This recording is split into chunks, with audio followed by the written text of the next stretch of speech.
And finally, for today's episode, let's turn to David Trim for a look at Adventist history. Throughout the whole of this week in Adventist history and beyond, April 3 through 12 in 1934, church workers from across the Canadian Union Conference met in Oshawa, Ontario. The Union had only been created 2 years earlier by the merger of the Eastern Canadian and Western Canadian Unions, and this was the first ever meeting of pastors and other church workers from the whole of Canada. On April 4, 1907, the country of Bolivia was separated from the Chile-Bolivian mission. All of the existing 290 members in that mission lived in Chile.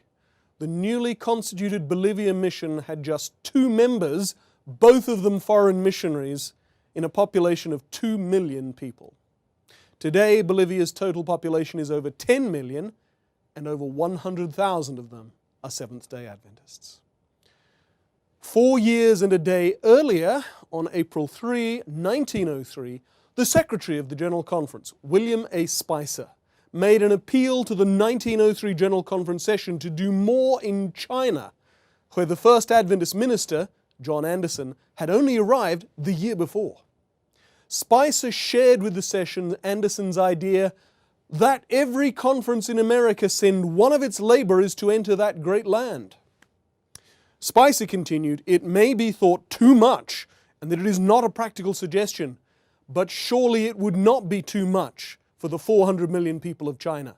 These 50 years we have heard of the woes and sorrows of China, but during these 50 years we have never told suffering China of the glorious message of salvation that God has given to us." Today, this church is growing in the People's Republic of China, but its more than 1 billion people still pose a significant challenge to the Seventh-day Adventist Church's task of reaching the world. That was this week in Adventist history.